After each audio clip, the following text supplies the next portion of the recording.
What's up? Welcome in. Hoge and Jahns with you, getting ready for week 11.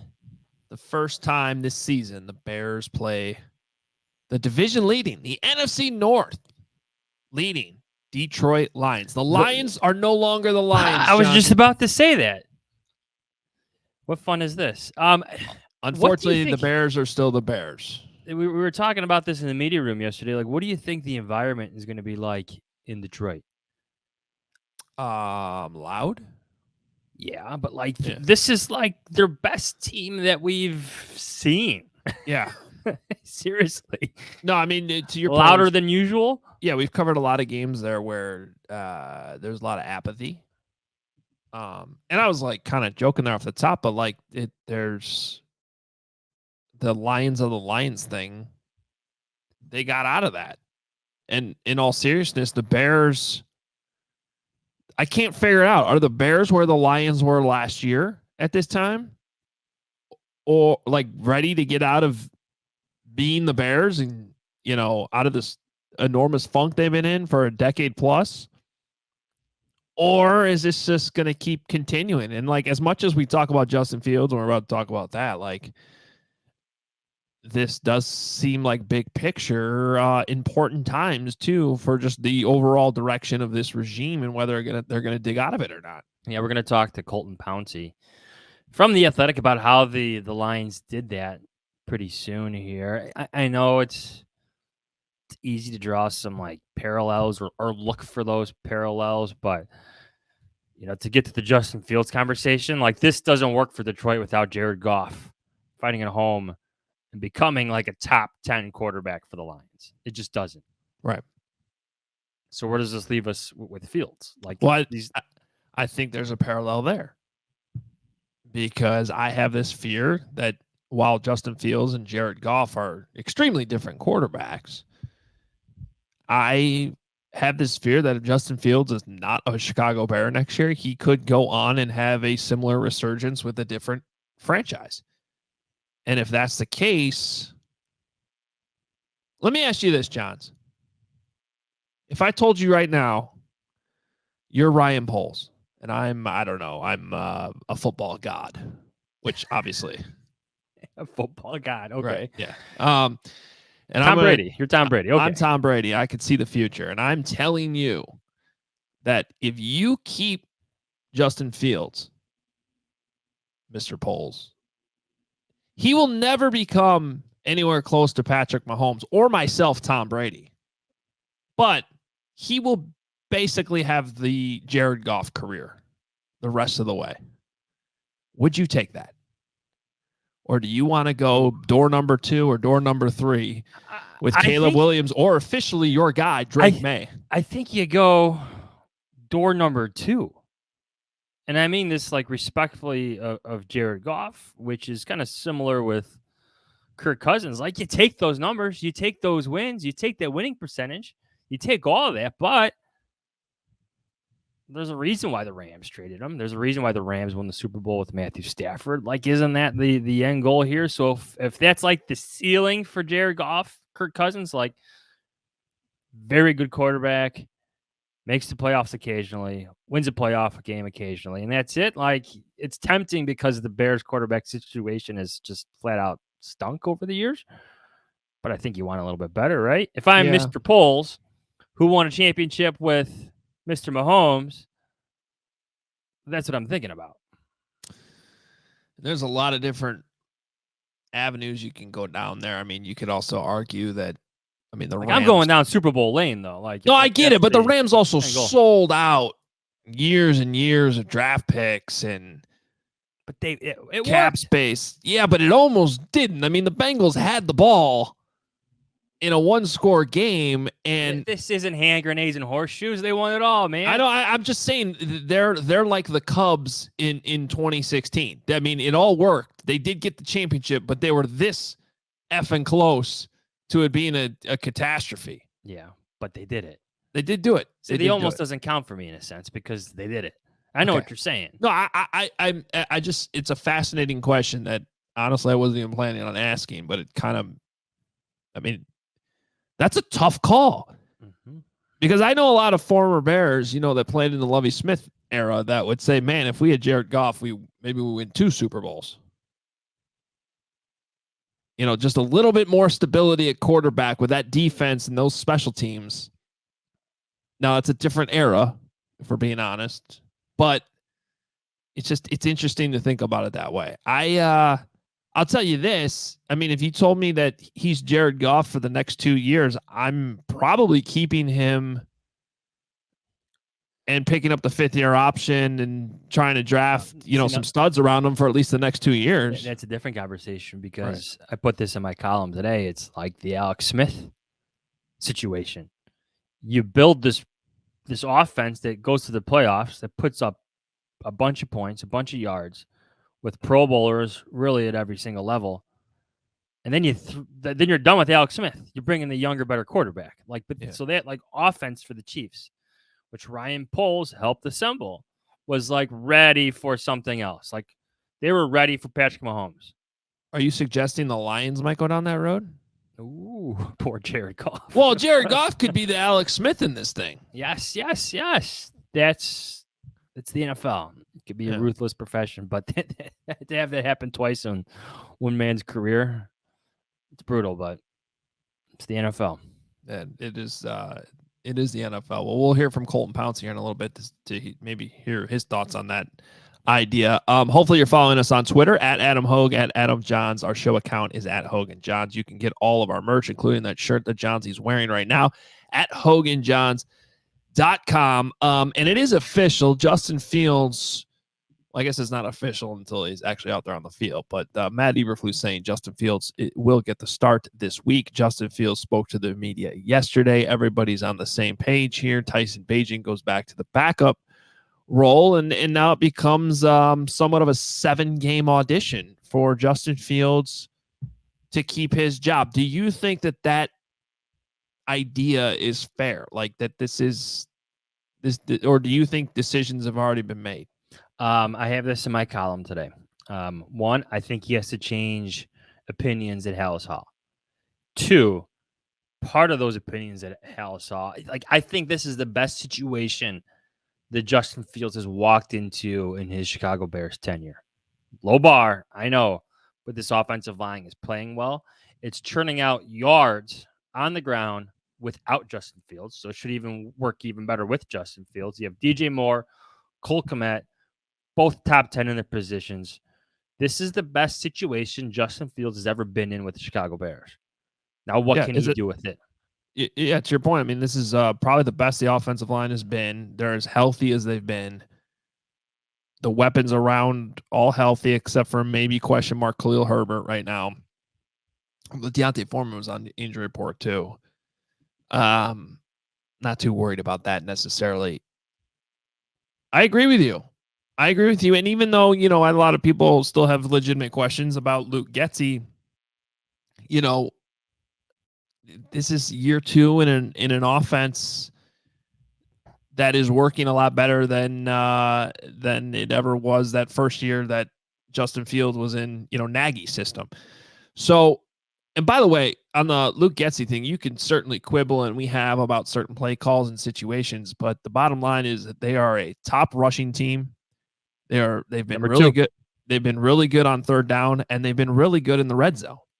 So there's a lot of numbers there that suggest that while it's been frustrating at times, even with a 4-game stretch with a backup, maybe it's not as bad or as dire as people think under Luke Getsy so far.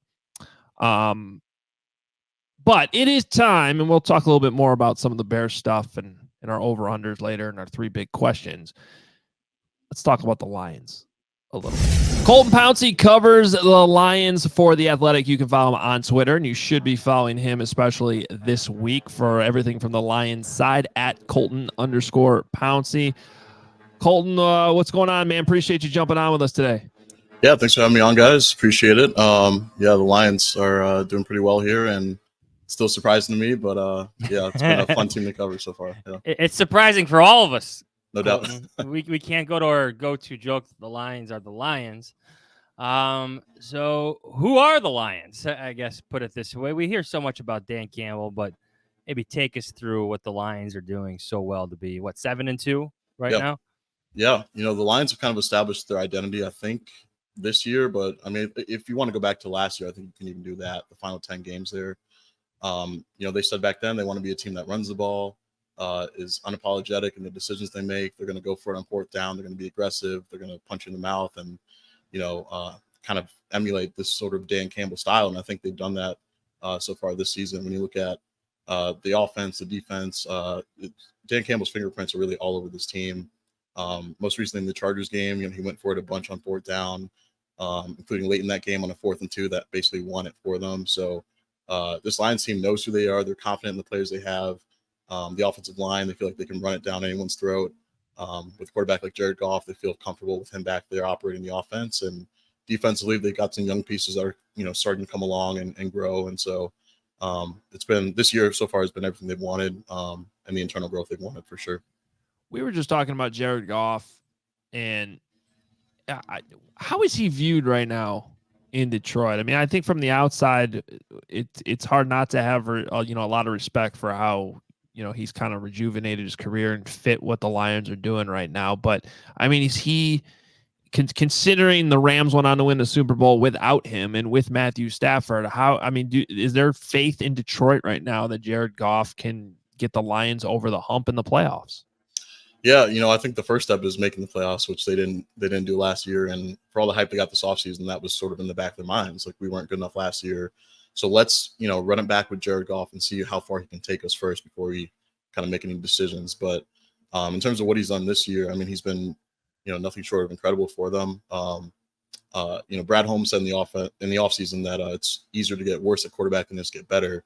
So while a lot of people want to move on from a quarterback like Jared Goff, when he's playing like this at a pretty high level, why make the move? Maybe, figure that out down the road instead of in the moment. So, he's been great this season. Has full command of this offense under Ben Johnson, getting the ball out to his playmakers in space. He has a great offensive line that keeps him upright.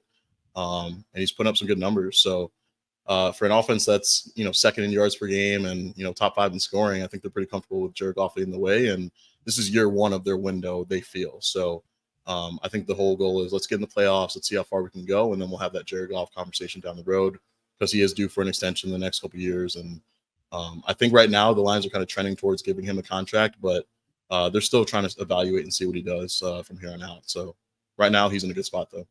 So it was this time like last year, they start 1-6 and they start just winning and winning and winning. Like, what did you make of that in the moment? And I guess, what signs were there that this is not a week-to-week thing, but something that's, substantial, something significant is taking place here? What were those signs for you? Yeah, to me, I think you have to go back to even when they were 1-6, they weren't losing games by 3 touchdowns or 4 touchdowns. They were right there in the fourth quarter against some really good teams like, the Cowboys, the Eagles, the Dolphins back then. So they're kind of tight in these games and they just couldn't get over the top. And to me, I do think they were waiting on some young players to develop and kind of get their footing in this league. And they felt like it was a matter of time. And even behind the scenes, they were kind of echoing that message from Dan Campbell and Brad Holmes. We're close. We just got to kind of keep pushing through here. We're going to find a way to win and learn how to win. And you look at some of those games in the second half, they were just closing them in the fourth quarter. In that Bears game in Chicago, I think they were down 24-14, found a way to come back and win that. There are a couple of the games in the second half of the season where they were down, but, had this sort of, they dug deep and said, we've won some of these games in the past. We've got a little taste of that. Let's keep it rolling. And they were able to go, 8-2 of their final 10 games. They established this sort of identity, I think, last season, last season, I should say. They've just carried that over to this year. So I think if I was looking for a turning point, it would be that stretch, but it's still kind of hard to point to one thing. It's hard to just say, oh, their young players got better. But I think that's somewhat of some of what it is. But really, I think they just kind of found their identity and kept believing in the message coming from the top down and kept it rolling there. So the head coach here, keeps saying, we're close. And I don't know that there's quite that same belief that they're actually that close. But I think that's kind of the hope is that they have the Bears are 3-3 in their last 6. And if, the hope is that if they can kind of continue that track, at least somewhat the rest of the season, then all of a sudden, they're maybe at 7 wins and it doesn't look so bad. When the Lions were 1-6 last year, though, did people believe that they were that close, or was it kind of falling on deaf ears like it sort of is right now in Chicago? Yeah, for a story I wrote before the season on Dan Campbell and Brad Holmes, I asked people kind of in the front office behind the scenes, what was it like during that 1-6 stretch? And Chris Spielman, who's a legendary Lions player, former broadcaster, he's now a special assistant with the team. He was hired to kind of read the room, basically for the owners. And he told me, I had every belief that they were going to push through, and I never saw any rolling of the eyes, anyone tuned out. And he's seen that before in other locker rooms. So he said, I never had that feeling that, guys were checked out, that I think everyone had the attention of Dan Campbell. I think Dan Campbell had their attention, and they were kind of working together to kind of push through that effort. So I think that's probably the biggest sign. When Matt Patricia was here, there was definitely a lot of rolling of the eyes, definitely a lot of, oh, here we go. There's none of that with Dan Campbell when they were 1-6 last year. And I think they fully believed in the message. It was just a matter of, actually going out and doing it. And they did that in the end of the season there. So Dan Campbell gets like a lot of attention. Yep. Like I'm curious about like Brad Holmes' like place in this. Can you tell us like more about him? Like just in terms of like the personnel decisions that he's made to get this team where they're at right now. Yeah, no doubt. Brad's bread and butter is the draft. That's his baby there. So he's all about talent development and getting young players in here and just getting Dan the players he needs to kind of, push through. So he's made some moves that I think are pretty shrewd. Trading TJ Hawkinson, it's not like he was a bad player. He just didn't really fit with their timeline. He was due for a big money extension, wanted to be one of the highest paid tight ends in football. And for a team like the Lions back then, when they were 1-5 or 1-6, whenever they traded him, he just didn't really fit in with the timeline. And they wanted to pay probably other young players that were going to be due for extensions in the coming years. So you move on from him and you trade him to a division rival. A lot of people here were upset at the time. They're like, why would we trade one of our best players to the Vikings? Like, we're going to see him twice a year going forward. But in Brad's mind, it's like, that's extra capital for us to help our team. So they end up getting, a higher second round pick in that trade. They used it to, I think that pick ended up being Hendon Hooker, but also in the second round, they traded down from 6 to number 12. You draft Jahmyr Gibbs there. You pick up number 34. Then you use that pick to draft your tight end in the future in Sam Laporta. And Sam Laporta, I think, fits more of what they want out of a tight end. I think he's a little bit better blocker than TJ. Does more damage over the middle, yards after the catch. So he's like their guy. And so Brad will make moves like that where he'll give up on a talented player and go get his guy. Now you have Laporta for the next 4 years on a rookie deal making however much money, So I think moves like that kind of demonstrate how Brad is. He likes to operate behind the scenes, whereas Campbell is more front-facing role. But they work really well together. They're pretty much on the same page, step by step. They never make a decision if the other guy doesn't sign off on it, which you don't always have in the NFL. And so their relationship is kind of perfect for the Lions and what they want to do. And it's kind of funny because they were drafted, it wasn't like Holmes went out and drafted Campbell. They were drafted simultaneously from the front office as they were kind of doing their coaching and GM search at the same time. So it's a weird marriage, but it works in a way just because they're both so different, but they both come together and kind of complement each other well. So Ben Johnson's a hot name right now, and rightfully so. Two-part question on him, because I think we sometimes make a mistake when it comes to hiring head coaches that take these coaches that are tied to these incredible quarterbacks, and maybe they're getting a little more credit than they probably deserve. But in this case, with what Ben Johnson's done with Jared Goff, first of all, how much credit does he get in sort of revitalizing Jared Goff's career here? But then two, to me, the always more important thing is, how does that translate to him being a head coach? You're around him more. I've never even met Ben Johnson. Like when you talk to him, when you get the vibe about what players look at him, I mean, does he have head coaching material? I think he does. And I don't know if I would say this a year ago around this time, just because that was his first taste of being an OC and kind of, having a front facing role like that. But he's definitely grown the last year and a half. He deserves a ton of credit for Goff and kind of the turnaround there, because I think when Goff first got to Detroit, Anthony Lynn was his OC, and Lynn had a very specific, West Coast offense that, wasn't quite a fit for Goff's strengths. And so when Ben Johnson came in, the first thing he did was kind of review some tape, go back to some stuff that he did well in LA, work with him to craft an offense around him. And I think that's what separates so many good OCs from the bad OCs. Like some OCs are so stuck in their ways, they don't want to change the offense for the personnel, and they just want to get players that fit. Whereas Ben Johnson, he's seen a lot of football in his time, and he's a really smart dude. Got a math degree from North Carolina.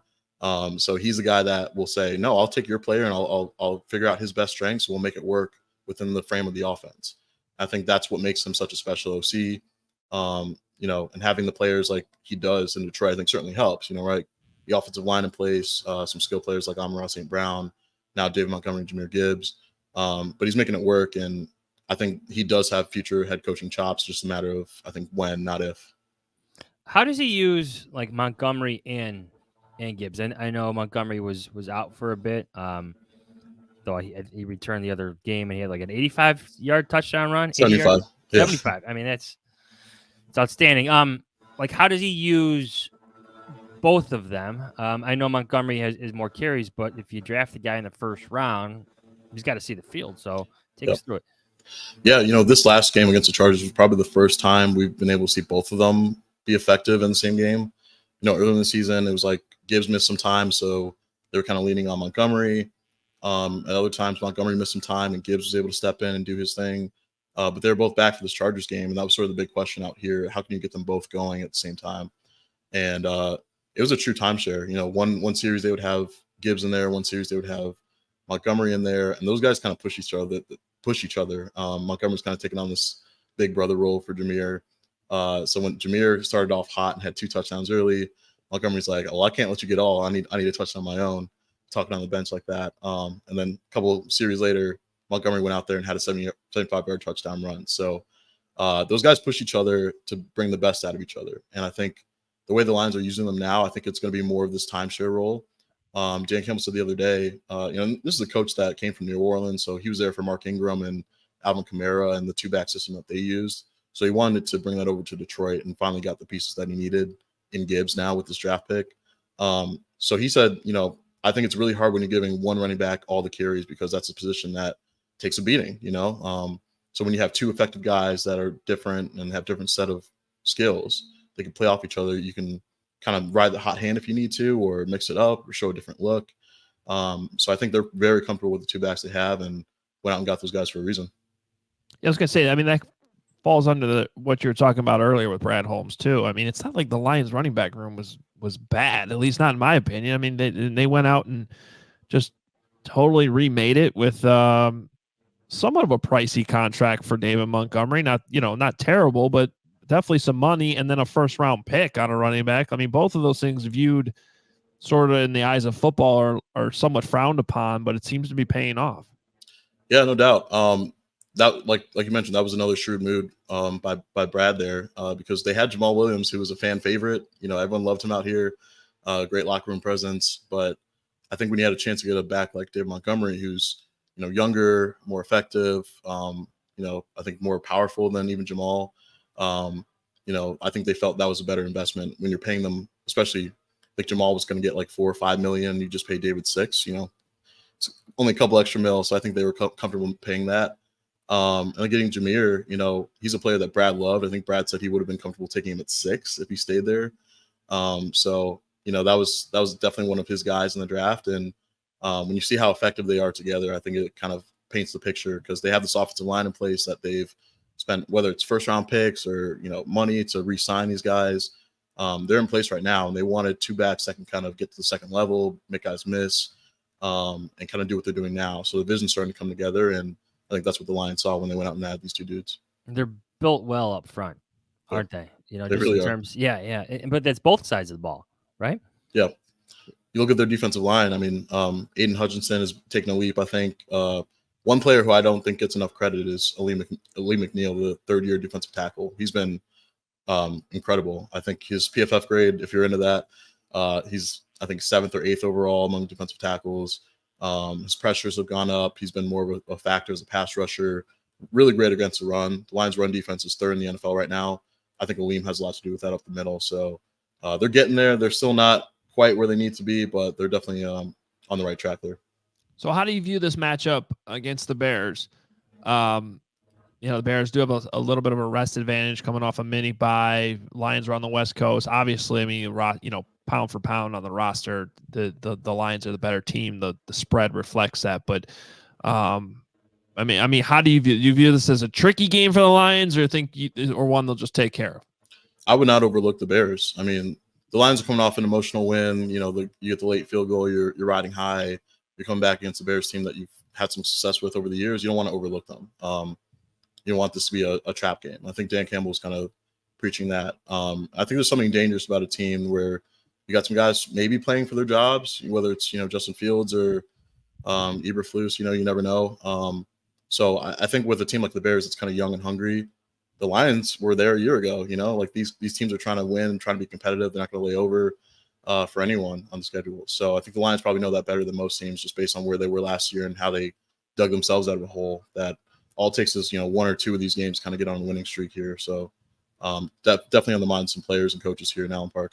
It's a unique strength versus strength. Like they both want to run the ball, Yep. but they're both very good at stopping the ball or stopping the run as well. So it's like who breaks first or who breaks that one long run that decides the game.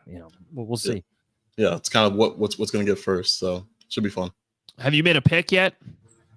I have not actually. So we can do Kevin it. Kevin Fishbane hasn't bothered you yet for one? Not yet. I'll be expecting that Slack message here shortly. Yes. Well, we won't hold you to the exact numbers, but you got sort of a vague Thursday prediction for us? Yeah. I'll go with 28-17 Lions. That's still a cover. Yep. That's still a cover. All right, Colton, we really appreciate it. We'll be following you and your coverage all weekend long. Appreciate it, man. Absolutely. Thanks for having me. Thanks, Colton. All right, there he is, Colton Pouncy from The Athletic, covering not the a line. Cover. What? 28-17. Yeah. Isn't the line 8? That's the Lions covering. Oh, okay. Right. That's what I'm saying. Yeah, okay. All right. Yeah, I'm saying the Bears. Lions cover. Okay. Sorry. I'm sorry if it sounded like I was saying the Bears cover. No. No. Did the line go down to 8? I got it at 8 for our predictions later. That's interesting because in past weeks it's been moving away from the Bears. Now it's moving towards the Bears. Interesting. Okay. Interesting. Well, we'll get into that here in a couple minutes. But the Lions are fascinating to me. Going back to Hard Knocks last year, there's the coaching staff is fun. There's a lot of the coaching staff's fascinating. So many Aaron Glenn's still there. Yeah, Aaron Glenn, Mark Burnell. Like there's so many just older players on that staff, and Dan Campbell's fun. Credit to the Lions, they flipped this thing around. I don't know if they're still Super Bowl worthy, but we'll find out here in a few months, I guess. Well, Jared Goff has to be Super Bowl worthy. He's gotten the team to a Super Bowl, but he has to win it. Not sure he got him there, but yeah. He was part of a team that got there. Yeah. A very good he was team. there. I think they It scored was 3 the points. old Vic Fangio game plan used by Bill Belichick that stopped him. Yeah, they they A lot of stories on that since then. scored 3 points in that game. Do you want to continue our conversation about Luke Getsy and Justin Fields here before I get to our 3 big questions? Sure. So, do you buy into ESP? There's so many advanced measurements out there now. The pass block win rate, run block win rate from ESPN. Do you buy into that a bit? Oh, yeah. Yeah. Okay. I do. So the Bears offensive line right now ranks sixth in pass block win rate and 4th in run block win rate. So I think that goes back to the importance of these games for Justin Fields. Because if the offensive line's winning their pass blocks, you shouldn't be getting sacked. I'm not saying you can't get sacked, but let's see that sack rate be what it was the last 4 games with Tyson Bagent under center. Let's see that thing come down. Let's not have conversations Monday over, oh man, the Bears had they took 5 sacks in this game. Maybe 1 or 2 were the offensive line's fault. The other 3 were the quarterback. Like, let's avoid that on Monday. That matters. I think that's a huge part of this evaluation for Justin Fields.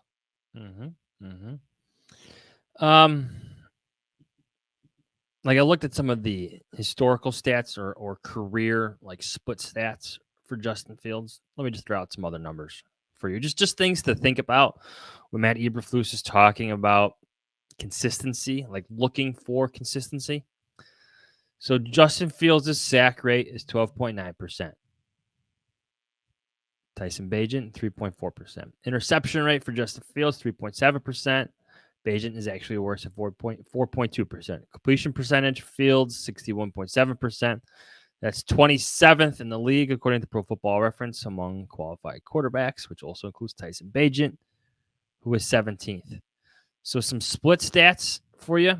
On third downs in his career, Justin Fields is completing less than 60% of his passes for 13 touchdowns, 15 interceptions. He has 37 sacks on third downs for a 70.7 pass rating. I'm not even going to tell you what like Patrick Mahomes' numbers are on third downs. Joe Burrow's, they're just like out of this world, right? But like Derek Carr, significantly better than that, just for example, okay?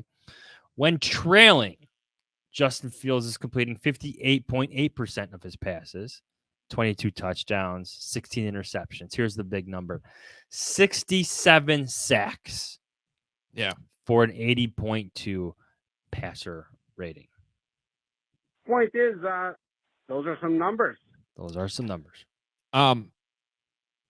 Great stats. We need to rewind, though, about, 60 seconds, because there was a bubble with the thumbs down that just popped up over your head. And anybody watched on YouTube? What? How did that happen? Did you do that? No. I believe, and I've never done this, but I believe it's like part of the new Mac interface where you can like do hand gestures and things pop up on your. Did it happen? No, it's not there. I know Kent had to see it. Dude, I'm not making this up. There was a bubble that popped up over your shoulder with the thumbs down. That's creepy. I think if you do like 2 thumbs up, it does something. I've seen this before. I think you accidentally did some type of hand gesture that made up a thing pop up on the screen. Anybody watching on YouTube. I'm trying to get it now. I know. Maybe I should just read off more stats. Maybe that's what it was. Maybe. That was crazy, though. I just didn't want it. We couldn't not acknowledge that it happened because people watching on YouTube were like, what the hell was that? Well, now I have to see it.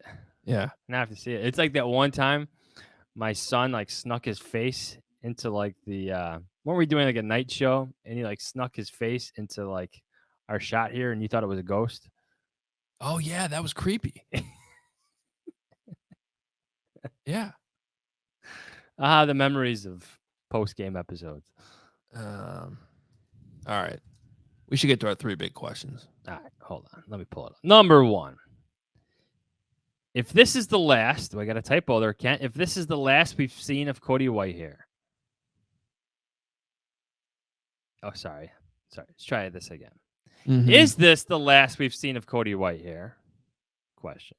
And if so, please sum up his career. Well, one, I don't think it's the last we've seen of Cody Whitehair. Because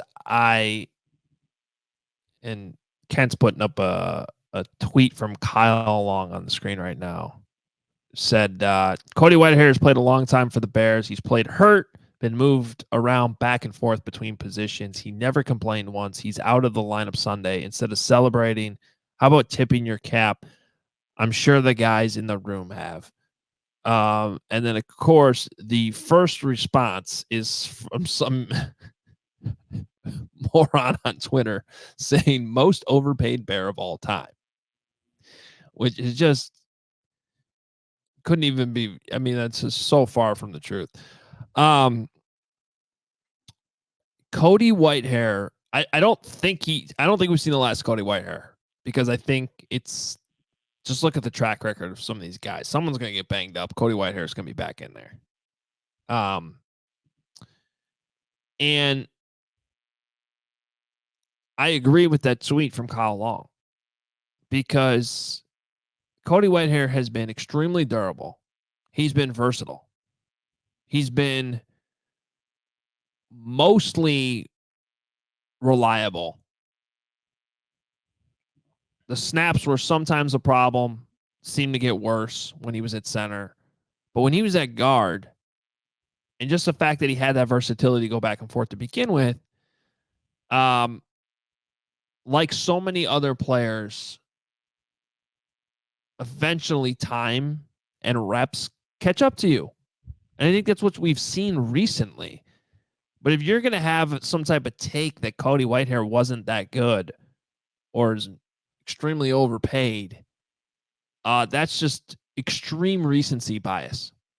And you're not taking into account what he's meant in the locker room, how dependable he was on the field for the most part, and really what he's meant to an offensive line that go ahead, go spend some time looking at who is playing to his left, who is playing to his right, who was coming in and out, how many times that offensive line has changed around him, and he's been the one guy there the whole time. And that's a testament to him. There's a reason why he's still here. Like stuck around through John Fox, Matt Nagy, and into the Matt Eberflus era. There's a lot of reasons why he's still here now. Yes, his play is fading, but sum it up, solid career. I'm telling you, if he's like on another team, drafted by a better organization with less change, you're talking about him having, probably a couple more Pro Bowl appearances. Like he's had a couple years that were that good. Just played for bad teams with different quarterbacks, different offensive coordinators, so many offensive line coaches, caught up in a lot of change, but a solid Bears career. And I agree with you. I don't think we're done seeing him. Number 2, TJ Edwards holds the record for tackles by a Bears linebacker through 10 games. How about that? Do you consider him a hit in free agency? Wow. If so, is Tremaine Edmonds a miss? Well, I think he's a hit in the sense that, for the money you're paying TJ Edwards, which is not even in the same stratosphere as Tremaine Edmonds, that's a pretty impressive stat. And yeah, I don't know how you wouldn't view it as a hit. That's pretty good. He's got a couple limitations, but I think for the value that you got TJ Edwards at, it's a good contract. You're getting the production that you're asking for. Would you like some more game-changing plays on the ball at times? Sure, but that's kind of why they signed Tremaine Edmonds, which I guess gets the big money contract. Yeah, this gets to the second point of this conversation, and I'm not ready to call it a miss, but I think to this point it's been a little underwhelming. It's a great way to put it. Between games missed and just the overall lack of game-changing plays, but I like Tremaine Edmonds. I never questioned signing him. I questioned spending the money there when I had this feeling that Jack Sanborn could be. Let's put it this way. For Tremaine Edmonds to be a hit, he needs to show that he's better than when Jack Sanborn comes in and plays his position. That he's doing things, that he covers the field better, that he covers more space, that he's able to get his hands on the football more.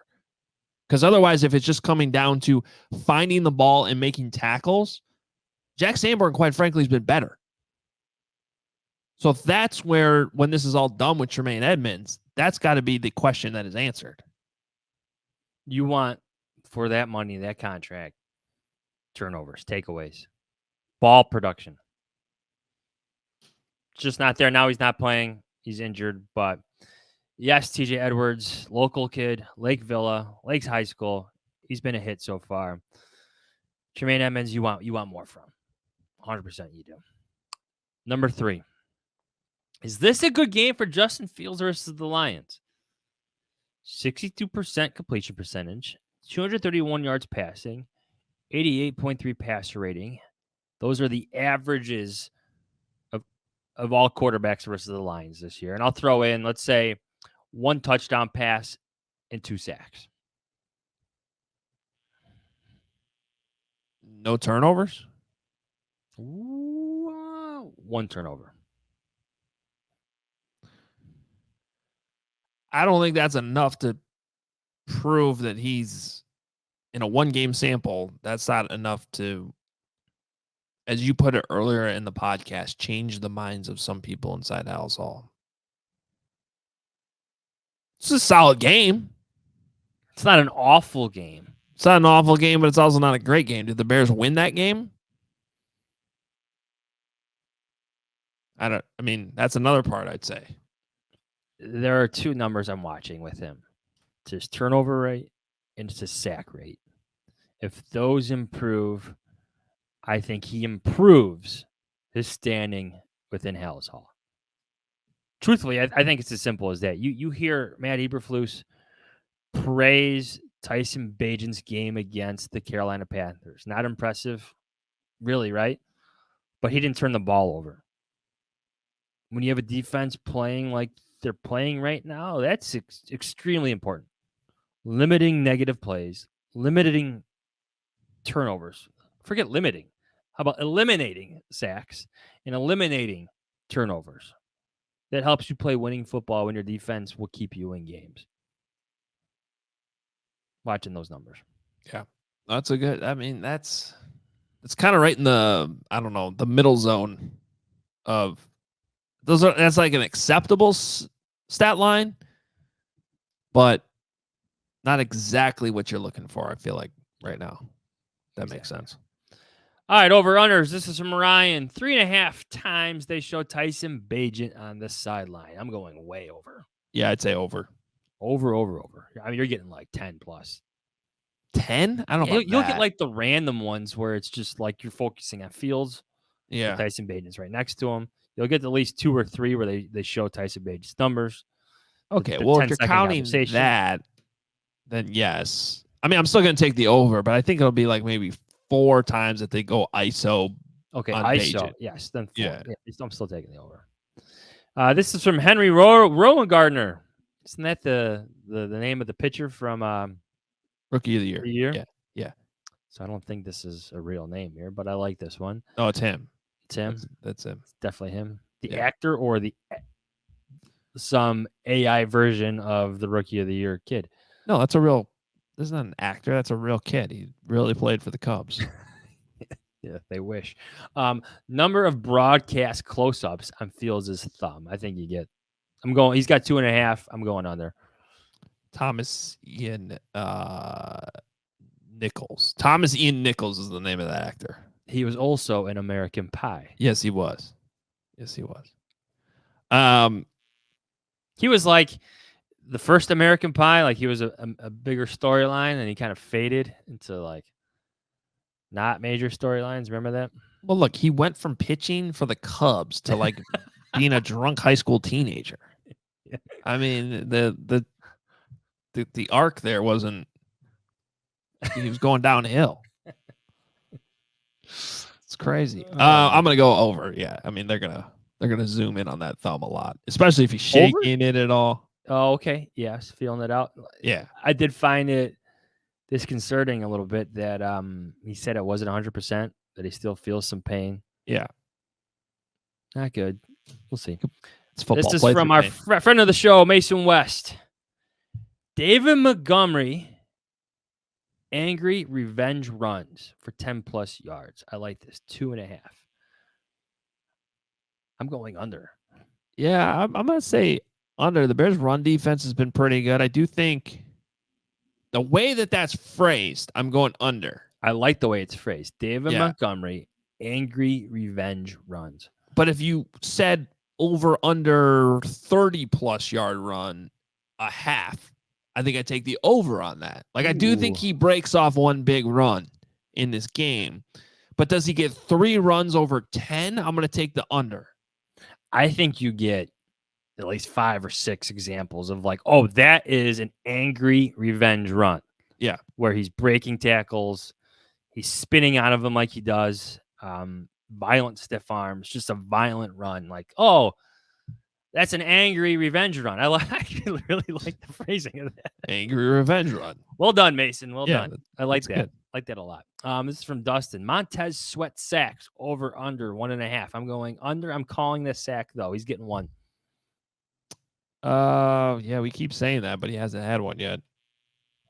Been 2 games. I know. I mean, he had 4 quarterback hits last week, though. Yeah, I'll take the under. Okay. This is from Drang. Over under 2.5 sacks on Justin Fields. I'm going under it 2. Yeah, I'm going over. Over?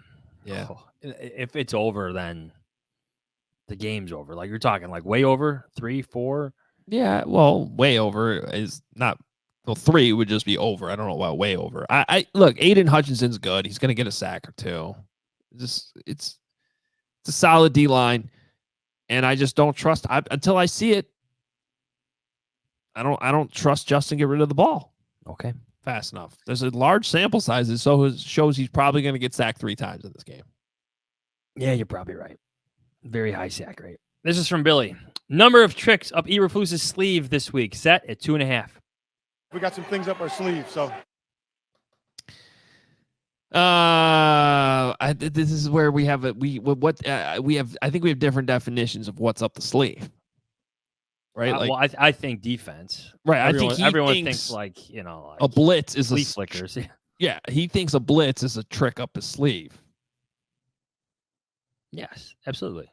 That's not a trick up your sleeve. That's a trick that's just in your hand that you just you do. It's a blitz. Well, maybe he's got like the quarterback armband, like Yeah, the wristband. Yes.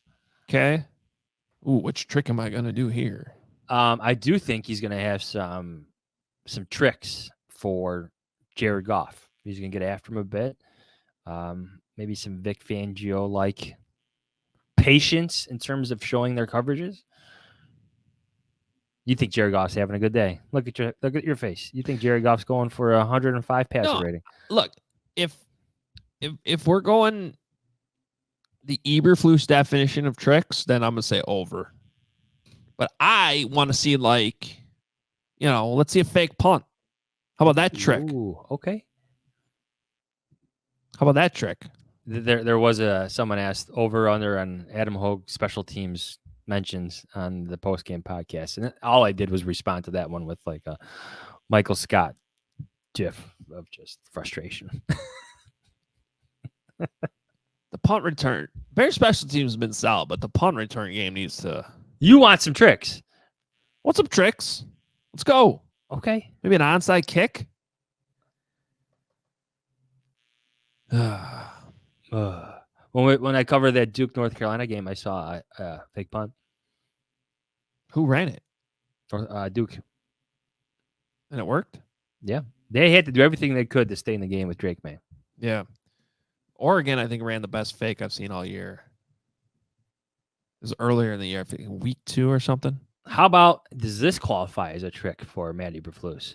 A tush push, but the one that you saw, was it Illinois? I forget who ran it, where it was like fumble Ruski tush push. Oh. You know what I'm talking about? Yeah. Well, here's the thing, though. This was the game last year where the Bears ran that toss out of the Cole Kmet sneak. Do you remember that? Oh, yeah. It was in Detroit. They went under center last week. Now, I probably wouldn't run that against Detroit again. I would hope that they're ready for it this time. But that can also, just don't mess with what's working there. There's no need to trick the tush push. Just run it, get your first down, run your first down play. So I'm going under, just in terms of overall tricks. Yeah, real tricks under. Flus tricks, way over. Did we see what was up your sleeve? Or I don't know. What's up yours? Love it. I love that. What's up yours? All right, let's get to this game. It is a Fox noon game. Nice to have a noon game. By the way, we're having a watch party in Oak Lawn. Uncle Bud's. If you want to come out for this road game. I don't know why the first thing I've heard, like the first thing I envisioned when you said Uncle Bud's was like Bud Bundy. Okay. Well, I haven't even asked you this. Are you covering the Bears this weekend or a college football game? I am. I'm going to Detroit. Oh, okay. Does Michigan have a home game this weekend? No, they have Maryland, I believe. And 'Cause then that they would have have been the Ohio play. State. To hit up Ann Arbor and Detroit. No, on no. the same weekend. I try to see. I want to see these quarterbacks. If I'm going to games, I want to try to see them against quality opponents. Oh, okay. Maryland doesn't count. Not in my book. You just saw North Carolina play Duke. Duke has like a top 25 defense. Yes, I knew that. Doing a good shit. Okay, good for you. All right. Fox noon. I like a good noon game. Bears at Lions. It's 8 point. This was higher earlier. Then I'd spent Yeah, I think it opened at 9.5. Yeah, and I spent 5 days talking about how the Bears were going to cover. Now I'm a little bit on the fence because it came down. I got to pick it against 8. All right. Bold predictions. I'm going to say Justin Fields accounts for 3 touchdowns in this game. Whoa. I don't think this Lions defense is outstanding. I think you're going to get more of a mixed bag where you're going to get some frustrating sacks, maybe a fumble with that thumb. But I think the Bears move the ball, and I think whether it's him throwing or running, he's going to have 3 touchdowns. And it would not surprise me if one of those is a big, like 40-yard touchdown run, which we really haven't seen as much as last year. We have not. Can I say something too? Like Luke Getsy, does he deserve credit for us seeing all that last year? Like, right? What do you mean? That's the big runs? The design runs, Yeah. The scramble opportunities. Like, well, I am curious with that thumb, how much of that they're going to do. I mean, Fluence basically said earlier in the week, like they're going to have to open that part of the playbook back up, which I hope they do. You can't play scared. If he's cleared to play, yeah, go. You got to play. Mm-hmm. And let's see it. So that's my bold prediction. I think if they have 3 touchdowns by Justin Fields, your bold prediction might be that they win. Maybe. We'll get to that in a second.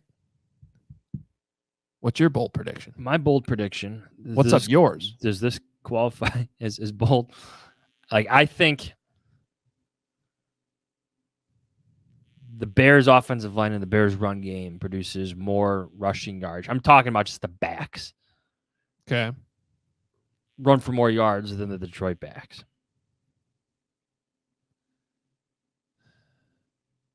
You're saying the Bears' good rushing attack outrushes the Lions going up against one is a 7-2 team, one is a 3-win team. Yeah, but the Bears also have one of the best run defenses in the league. The Bears running backs account for more yards and touchdowns than the Lions running backs. Okay. That I believe. Because I think Jared Goff will probably account for the touchdowns in the air. That's bold. Oh, okay. Hopefully my guy Sam Laporta gets a couple fantasy touchdowns. Oh, it's all about you. Yeah, it is. All right. I'm not picking the Bears to win. I do think they cover. I am taking the Lions to win this. The Lions win this game 27-24.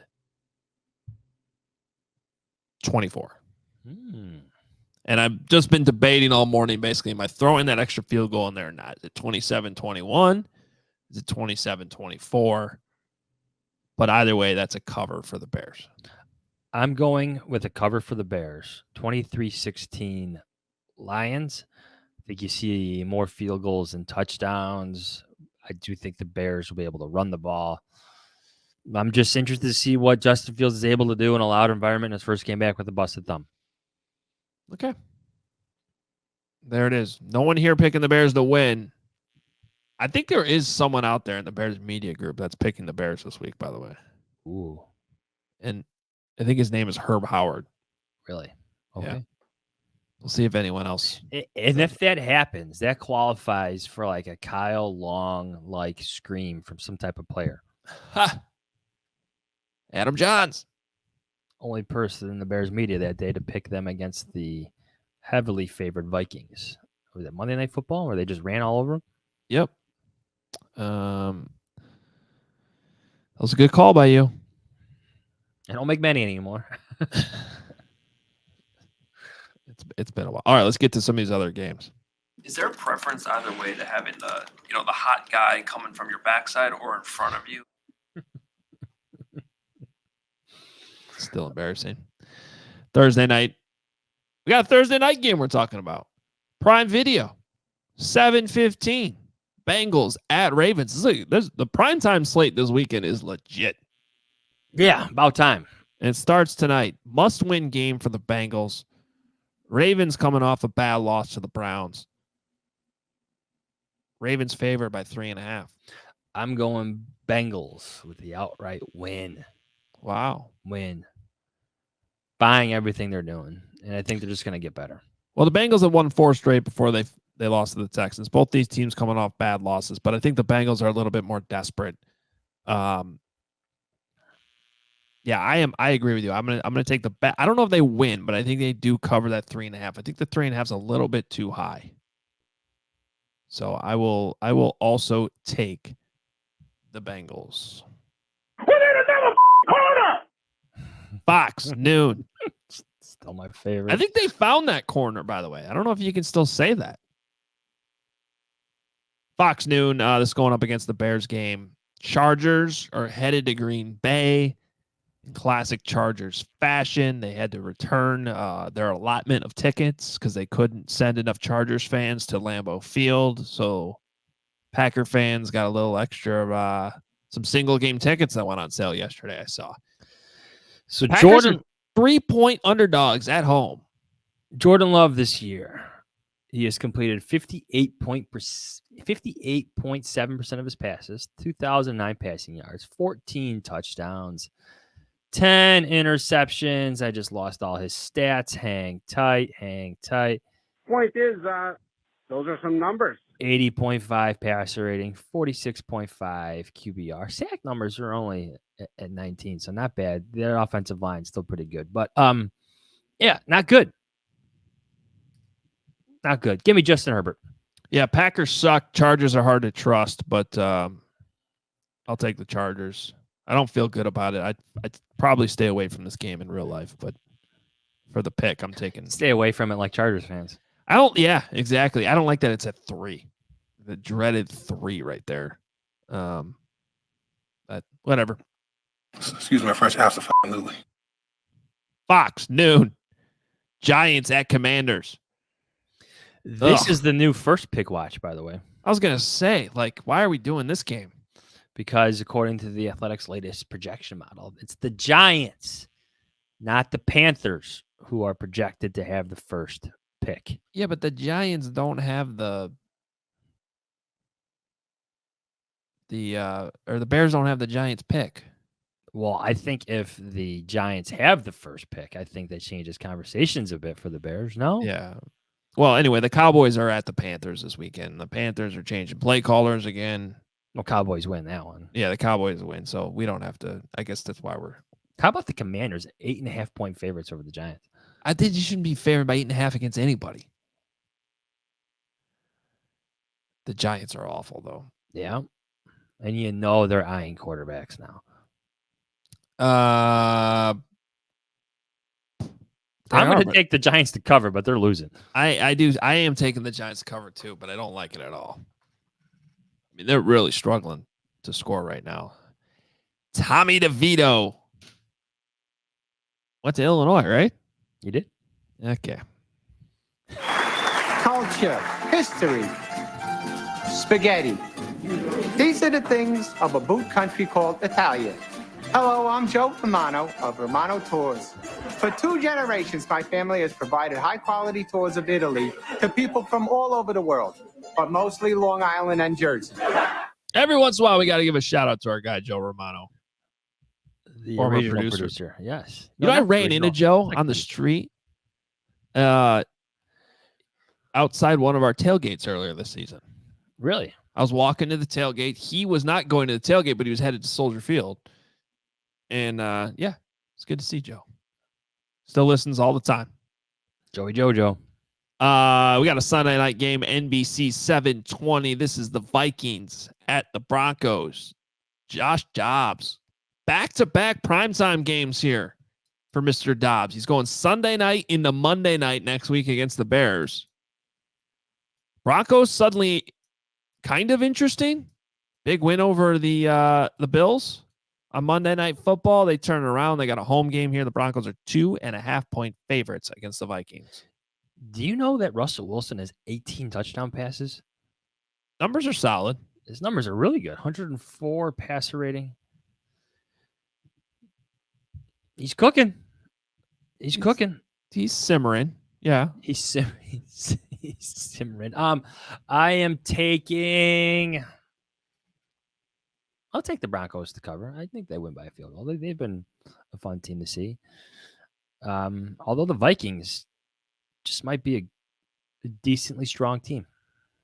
They've won 5 in a row. Defense has been a lot better. Shout out to Brian Flores. I'm going to take the Vikings. Getting the points here. Yeah. I'm going to take the Vikings. I think there's a decent chance they win. I still just don't think the Broncos are that great. They should have lost that game. It's a weird coaching and weird decisions late, backing up a game-winning field goal and getting help. I'm going to change my pick, and this is going to be a preview to next. I don't think they're winning these back-to-back primetime games. Oh. So you're picking the Vikings this week. That means you're picking the Bears next week. I just might. Is this our first ever look-ahead week ahead Bears prediction? I want to leave that door open for myself. Okay. So I'm picking more Dobbs magic this week, and the Vikings win. Okay. Yes. Give me the Vikings. Okay. I talked you into that one, I guess. You did, actually.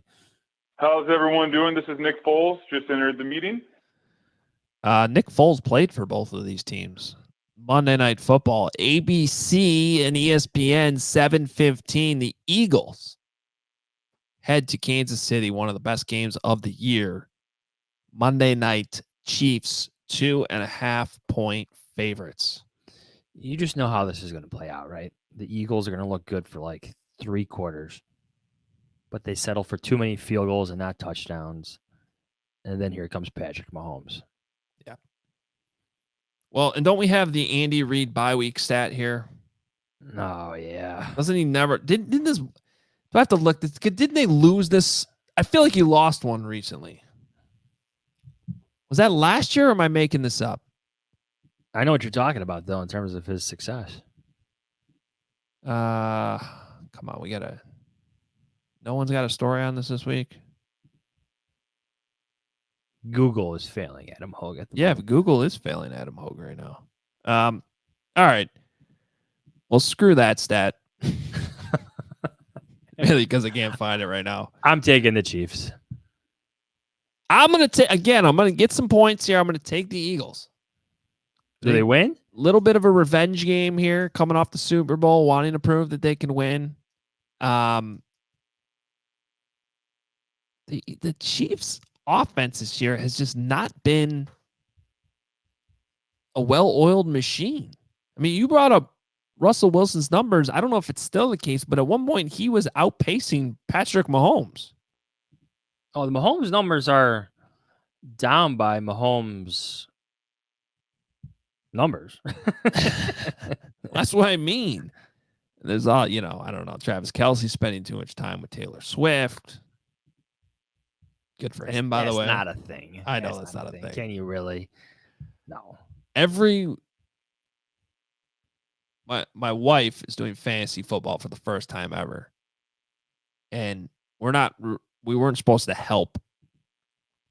She's like in a wives league and we weren't allowed to help. So I didn't help. The only thing I said was like, think about the best offenses. You want to draft players that score points, right? You want to be on the best offenses. That's the only thing I said to her. So she drafts both Mahomes and Kelce. Pretty solid strategy. Not exactly controversial there. Every week I got to hear her complain about how they're not really scoring that many points. So There you go. I like the Eagles to win. I think the Eagles might win this game. But if I'm getting 2.5 points on top of it, I'm picking Philly. Sticking by my Chiefs. Did you know this is the first time that Taylor Swift's parents are going to be Travis Kelce's parents? I did not know that. I wish I did not know that. I saw that show up on my Twitter feed like yesterday. I'm like, oh, this is where we're at. Okay. Is she back from Argentina or wherever that concert was? He was down there. That's crazy. By the way, anybody who had a problem with that, you're an idiot. No problem at all. And some people are like, players can fly wherever the hell they want to fly in their bye week. It's their bye week. Mm-hmm. It's ridiculous. All right. We're out of here. Johnson's going to Detroit. We'll talk Sunday. We'll have a fun post-game show. I think it's going to be entertaining. I actually think I'm intrigued by this game. I like that Justin Fields is back. I think it's fun. I think the Lions are fun. I think the Bears are going to play better than some of these other games that they've been in at noon on Sundays. Can I give you some quick defensive stats before we go? More numbers? More numbers. I've become like the numbers guy. You are. But I have access to them, so might as well use them. Yeah, okay. Bears are 3-3 in their past 6 games. In those 6 games, here's where their defense ranks. They're okay. Their pass rush still stinks. Has to be better. Hopefully Montez Sweat can fix that. But their run D in the past 6 games ranks first. Pass D, 19th. Total yards, 6th. Third down conversion percentage, 12th. Limiting explosive play percentage, 1st. Total team defensive EPA, 5th. Add it all up, I think you're seeing a good game on Sunday. So take that and think about that for a little bit. That's right, Matt Nagy. There you go. Nothing's off the table. Nothing is on the table right now. Confirm there is a table. There's a table. You confirm there's a table? There's a table. Oh, but nothing's on it or off it. Correct. All right, real quick before we go, I want you to do this. But like away from your face and in front of the camera. No, I think it's too close to the camera. I don't know how you're supposed to do it. It's like balloons are supposed to pop up or something. You got to like hold it too. It's not going to work on mine. I don't think mine's set up for it. There you go. So what was the thumbs up? Thumbs up will give you thumbs up. You got to So put it out in front of you and hold it. Was I? Oh! If you're watching on YouTube, we've now discovered something that could be almost too much fun during interviews and whatnot. The only reason why I know about this is because in my fantasy league, my buddy that's the commissioner does these videos every week. They're effing hilarious. And he discovered this and he started doing these like emojis that pop up in the middle of the videos. And they're great. And I don't know how to do them. I don't know that I have my settings properly set up, but you accidentally did one earlier and I knew what it was, but I didn't know how to do it. Anyway, I Googled that and now you got it. That's wild. That is wild. So if you're watching on YouTube, Adam Johns is now in the future going to be taking advantage of all these emojis, hand signals. If the Bears win, you got to do this one. No, both hands. Both hands. What's both? One hands? is balloons, although that could still work. And you just get more balloons. There's supposed to be confetti if you do that. No. That's crazy. That's crazy. Okay. We should go. You can do laser beams and fireworks. Hold on. You can make it rain with 2 thumbs down. Okay. It's raining. The Hoge Jahns YouTube show will never be the same again. Yeah. Just went next level. How about that? Sorry if you're listening to the podcast. You're gonna have to check out the YouTube. The last 2 minutes of the YouTube show where we're just. You should be subscribed to our YouTube channel anyway. Find us Hoge Jahns on YouTube. Even if you don't watch it there, please go hit the subscribe button. It helps grow the channel. Please hit the like button if you loved all those weird things that Johns just did. We're Weird. follow us on Twitter at Adam Hoge, at Adam Johns. You can read Johnsy in The Athletic. theathletic.com/Hogan Johns is where you go to subscribe. You can find me at allchgo.com. Newsletter coming out tomorrow in advance of this game. Watch party on Sunday at Uncle Bud's in Oak Lawn. If you want to come, we ask that you RSVP. allchgo.com/events. You can find the info there. And but it is a free event. Any final thoughts, Johns? No, I'm done. Right. Tapped out. No more stats. Finally. All right, we're out of here. We'll talk to you post game on Sunday. See ya.